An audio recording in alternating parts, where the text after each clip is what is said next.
Thanks for joining us for episode 6 of Bethany's Refuge Ministries. Our weekly events are as usual. We have the Zoom meeting that's taking place right after this video. We hope you guys can join us for that. The link for that is going to be in the description. On Thursday night, we're doing a Twitch live stream with Annie and Jenny playing Minecraft. The link to our Twitch account is in the description as well. On Friday, we're going to have a watch party through Discord, and I hope you guys can join us for that because those are always a lot of fun. All events start at 7 o'clock. Lastly, this Sunday, Ray will be giving a devotional at 10 a.m. right before the church service at 10:30, which you can find on Instagram Live. For this episode, we have the Meme-orama competition, followed by an interview with Justin and Jenilyn Cook, and lastly, a message by Ray. Again, we hope to see you guys in the Zoom call. The link is in the description for that, and we'll see you right after the video is done. So, it's meme time. It's Meme-orama time. Every week, we are doing a meme challenge, and every person can send in 2 memes by Tuesday at 6 p.m. and you'll be entered into a contest. Ray and I will judge those memes to see which was the best, and you guys, whoever sent it in, gets a $5 gift card. Okay? And if you guys send in the same meme, it's whoever sent it in first. Like, that's it. You guys have a limit of 2 memes per week. Easy money, guys. Easy money. First meme, 9-year-old me eating a banana. My forehead. And then they put the sticker that comes on the bananas usually. Okay, that's a pretty good one. I don't remember sticking it on my forehead, but I do remember just sticking it on random things. It's a sticker. Kids like stickers. It's relatable. Not bad. Okay, this dude just dropped one song and dipped. Now he's just somebody that we used to know. Okay. It's the guy that wrote that song, somebody that you used to know. That's a good one. It's not making me lol. It's good. I've seen it. Oh, I haven't seen this one. Next one. Oh man. Okay. Leaves their house to bring me a Cane's gift card, even though they could be doing more fun stuff, but I know that they care for their vision children. It ain't much. But it's honest work. Okay. That's a good one. Do you know that original meme? What, it ain't much, but it's honest work? Yeah. No. No? Okay, hold on. When your teacher asks you why you have submitted only 1 paper of 20 paper homework, it ain't much, but it's honest work. It's a good meme. I like those memes. All right, next meme. Note to self: adjust the chili recipe. Come on, Ray, laugh. I'm sorry, I don't think this is funny. Laugh. It's funny. Burning. No, I don't. That's Edward. Wait, Edward? Yeah. Oh my gosh. These are getting too personal? Too personal. The note to self? Okay, it's a little funny. Okay, yes, it is. Also, he's wearing pants. Stop trying to find every flaw in it. Okay. So the chili recipe, alright. What you see versus what the spoon sees. Who's this guy? It's Jacksepticeye. Oh, you know who he is? He's a YouTuber, yeah. He's a video game Let's Player. Come on, know your internet, Ray. The first 2 are solid, but they don't make me haha as much. This one I might have to mark off just because it's a picture of a picture. I think it's between these 2, man. I believe you in the honest work. You believe me? I believe. You believe me? I believe him. Yes. Yes. It's a good meme. I've seen really good ones. Are we gonna limit the number of times one student can win? Nope. These students can just rack up their numbers. I believe so. That was Annie. Back-to-back winners. Sean Man last week, 2nd time. Annie again this week. We would like to see at least 5 to 6 students submit memes. Let's do this. You know what? Let's up the ante. If we get more than 5 students to submit memes, the gift cards price will go up by $5. And you know what? I'll say this, okay? If we get 10 kids to send in memes, it's a $15 gift card.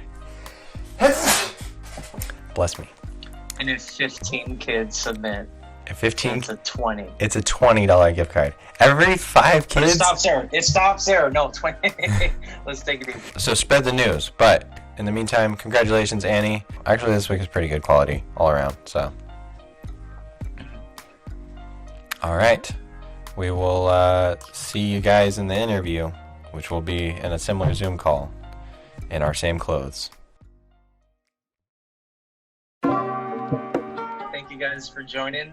Justin and Jenilyn We appreciate how much you've been contributing towards not only Bethany as a church, but even contributing opportunities for our youth to be involved in the greater scheme of church. Overall, we just love you as people, and we'd love to just check in with you for this socially distant interview. Would you mind just catching us up? Who are you? Maybe what you do, and how has that changed, as well as your daily life in this time of quarantine? I'm Jenalyn. I work at the school district in Covina, and I do finance for the school district. And honestly, life hasn't really changed other than the fact that I get to be at home and work. So I've been really enjoying that because I'm a total homebody. So it's been really nice just to work at my own pace and sit across from him when we're working from home together. So that's been really nice. For me, before social isolation, I actually, to be honest with you, was really exhausted socially.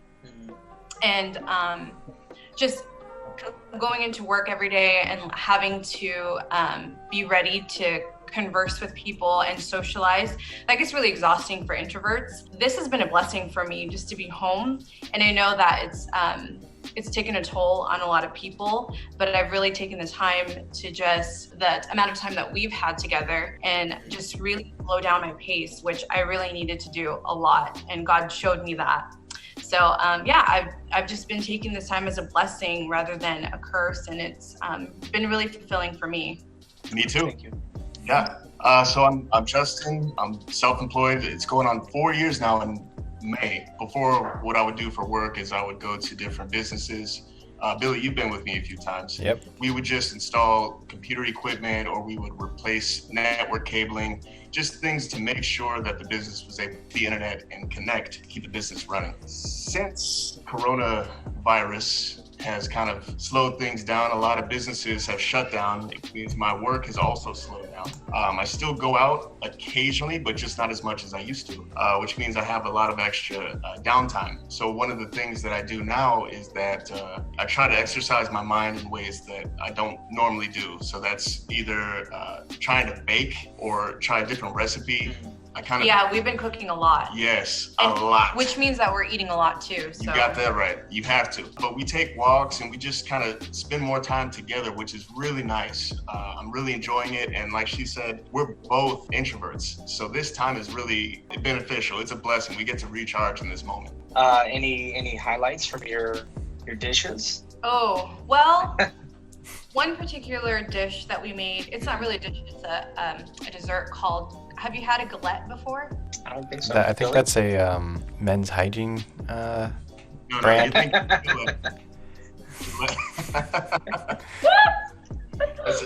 Close. That was really close, Billy. Yeah, that was super close. Okay. A galette is a pastry, which is actually a pie.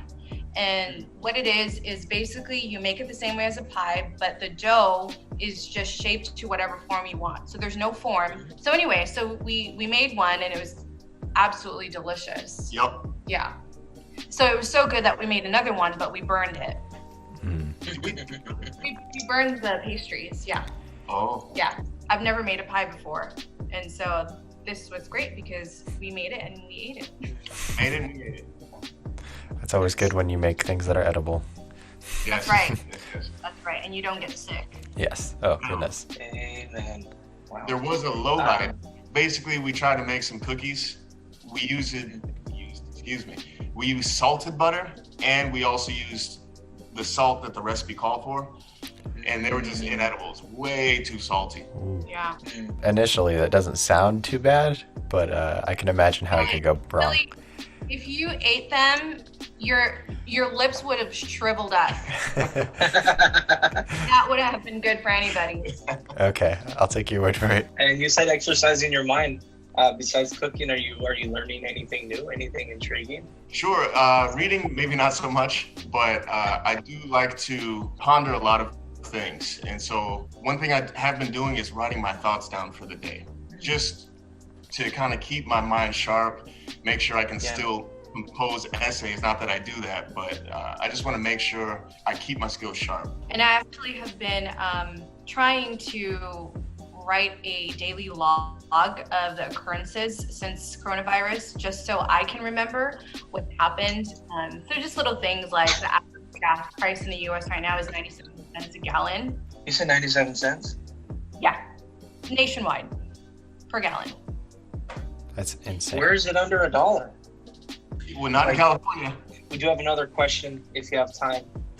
We love to have, the kids probably get tired of us, but we love for them to be encouraged. And so we'd love to ask, do you have any encouragements for our kids, those who are watching? I was reading Genesis chapter 41, and that's where Joseph is interpreting Pharaoh's dreams. Mm-hmm. And he sees the two dreams in which there's these really plump, good-looking cows, and then there's these little skinny cows, the 7 of them. And Joseph basically says this represents 7 good years where you're going to have plenty, and there's going to be 7 bad years where you have famine. And I think of this time, this social distancing in which we have a lot of extra time on our hands at this point, many of us. And so I think it's good to just continue to improve yourself in terms of strengthening bonds with your family, loving others better, helping out around the house, just developing your skills, because it's important to be prepared in the downtime. That way you're ready for game time. I think being home, especially right now, a lot of kids are almost done with school, so I'm not sure when school is going to go back in session. A lot of kids are at home on their phones. There's just a lot of information that's being fed to us right now, especially in the palm of our hands with our phones and social media. And I just encourage the youth, and this is the future of our world here, you guys. And I just encourage you to be discerning of what you take into your mind and your heart, especially during this time when people are just really vulnerable to information. And I just encourage you to seek wisdom where you can, and just be mindful of the things that are filtering in your social media feed, Facebook, Instagram, whatever the new thing is these days. I can't keep up anymore. If you do that, you'll come out of this a lot more wiser and just ready to hear God's word and what he has in plan for you. Definitely. Thank you. Well, to close us out, thank you so much again for joining us. It's good to see you guys again and talk again. And yeah, like Ray said, we hope to see you again soon. Yes, and thank you for the words of encouragement for our students. It's greatly appreciated. Thank you for just taking the time out to prepare these videos for everybody. Yeah. No problem. It's our pleasure. Next, we're going to the message from Ray. Yes. All right, see you guys in a sec. Hey y'all, so we just got finished, as you can see, with our interview with Justin and Gentleman. It's so good to have them, and we really appreciate the ways that they've contributed to, you as a youth group, but definitely our church as a whole. So today, I just wanted to actually show you guys the title of our message. I know it might be backwards, but it says keep forgiving. We, during our interview, as you know, Justin mentioned the story of Joseph, and we joked about actually using the very next chapters to create the message, and that is exactly what we're going to do.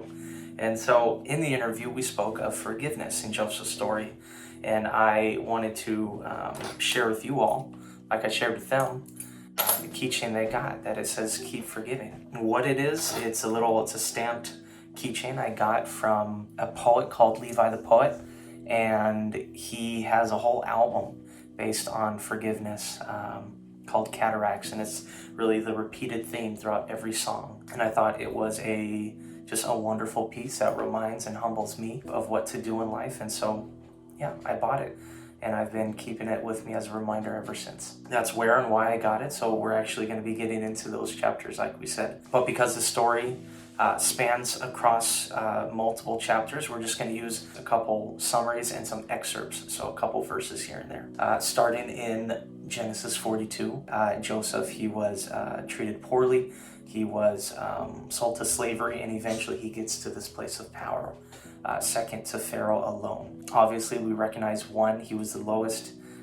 He was with pigs, and he had no power. And now that power has completely shifted to where he is just about in charge of all the land. And as we have heard before, his brothers come to him in a time of need, although they don't know it is him. They were sent by their father Jacob to seek out help from the Egyptians. And so Joseph, he tests them. He accuses them of being spies, questions their honesty as a way to assure that they will return when they need to go to their father. They keep Simeon. Why they were sent away was because Joseph wanted to see their youngest brother. And so it's a whole play. They don't know who he is. Not yet, at least. And so we're going to go into verse 21 of chapter 42 of Genesis. And it says this: They said to one another, surely we are being punished because of our brother. Their brother, being Joseph. We saw how distressed he was when he pleaded with us for his life, but we would not listen. And that's why this distress has come on us. Reuben replied, didn't I tell you not to sin against the boy? But you wouldn't listen. Now we must account for his blood. They did not realize that Joseph could understand them, since he was using an interpreter. So apparently they were speaking different languages. He turned away from them and began to weep, but then came back and spoke to them again. He had Simeon taken from them and bound before their eyes as a placeholder until they returned. So when reading this yesterday, I started to cry as well. Whenever I see my keychain, right, I am reminded of people, including myself, reminded of people I need to forgive. I'm reminded one of my brother. I don't know if I've mentioned him before, but essentially growing up, my brother was disobedient. He was abusive. He was a gang member and often pretty violent. Yeah, he treated everyone around him so poorly. And so, being involved in gangs and eventually got him in and out of jail. And even right now, he is in prison. What I wanted to highlight was our last interaction. When he got out, I met him at my grandma's house and I told him, hey, I know you need to see your parole officer, so just let me know, I'll give you a ride. And it wasn't even a week later that he did not call me, but instead ended up back in jail for something else. And so he's been there for the last few years, and I don't know when he's going to be out or when I can see him again. But I do hope, especially when this COVID thing is over, that I can get the chance to visit him. That story is to be continued. We're still working through that. But this story picks right up, and so let's go on. So as we know, Joseph sends them on their way with the grain after they agree to go get their youngest brother, and he even gives them back their money without them knowing. They find it in their bags on their way home. Jacob is distressed, their father, because they want his youngest son, and he's already lost his youngest son. He doesn't want him to be taken. And so we then go to Genesis 43. To sum it up, famine continued, right? And the grain they had been given ran out. With reservation, they returned to Egypt for more. They are invited by Joseph in for a meal, and they're encouraged by a steward, giving them God's blessing. So, and then lastly, Joseph asks about Jacob, their father. And we're going to pick up in Genesis 43 at verse 29. As he looked about and saw his brother Benjamin, the next youngest, his own mother's son, he asked, is this your youngest brother, the one you told me about? And he said, God be gracious to you, my son. Deeply moved at the sight of his brother, Joseph hurried out and looked for a place to weep. He went into his private room and wept there. After he had washed his face, he came out, composed himself, and said, serve the food. In Genesis 44, essentially Joseph just stresses the brothers out, and they have a few head-scratching moments. They're not sure what to think. Joseph is being a little confusing in this chapter.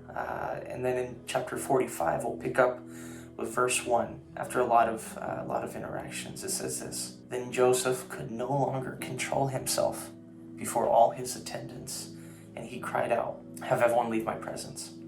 So there was no one with Joseph, and when he made himself known to his brothers, he revealed himself, and they finally saw who he was. And he wept so loudly that the Egyptians heard him, and Pharaoh's household heard about it as well. Joseph said to his brothers, I am Joseph. Is my father still living? But his brothers were not able to answer him because they were terrified. They just didn't know what to do. And so I know the story continues, but I did want to highlight a few things from this story. Joseph, right, in this passage, in chapter 45, Joseph for a third time could not keep it together. He, like Jesus, he wept. His desire to reconnect with his family was his motivation in that moment to forgive the people who valued him less than dirt. And so, thinking back to my story, right, God, my brother hasn't made many good decisions, and it pains me to say that my biological mother hasn't either. She hasn't made herself to be any different. But when faced with the choice to forgive or not to forgive, I don't want to be the one who doesn't reciprocate the forgiveness that God gives me. Because in God's time, I will reconnect with the both of them. And I'll have the choice again, either to have love for them or to have resentment. I do encourage you all to consider the ways that you've been wronged. You know, I promise, as speaking from personal experience, suppressing your pain will only come back to haunt you. And in your pain and your resentment will fill the space that forgiveness needs in your heart. So don't give pain and resentment the space that forgiveness will fill. So as you consider the ways you've been wronged, consider ways you can make it right. As it says here, right? Keep forgiving. Consider ways you can pray for the people who have hurt you. If they're far, if they're distant, right? That may be all you can do right now. But I know for me, a lot of pain I've experienced were from people close to me. And so if they're close to you, let them know who you really are, like Joseph did. A forgiving person, a gracious person, or at least that's what we hope we can be, right? And if you don't feel like you can do that right now, maybe there's something that you need to forgive yourself for that's holding you back from doing that. I know it took me years to forgive, and I realized later it was I who was the one holding on to the pain that they caused. So although they are the ones that caused me pain, I was the one that held on to the wound. I never really attended to it, and that's why it took more time than it needed to for me to do that.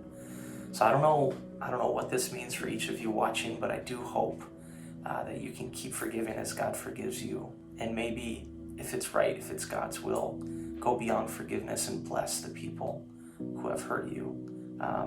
But definitely not without letting them know. Let the people who you forgive know you love them, as we should. And consider what it looks like to forgive yourself, because that's what you may need. Join us for a discussion right after this video. We'll have some questions for you. And yeah, if there's something you need prayer for, we'll be happy to do it there too. Bye-bye.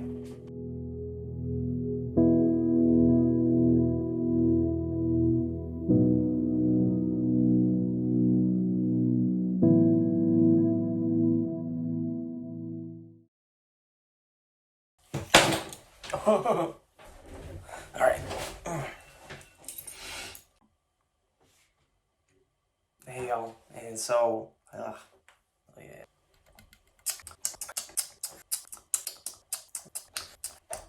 Recording. Represent. All right, this is another recording. We need to be bigger. Pinch to zoom. How do you? I can't. Ray, make it work. Okay, son. Take it easy. Sorry, I had a Ryan moment. It's funny. Not bad. Not bad. All right, next one. All right. Oh, Oops. Dang it. You ever drop something really flat on the floor? You can't pick it up. So flat. Meeting is editing soon, so. Oh, that's a wrap. That's a wrap.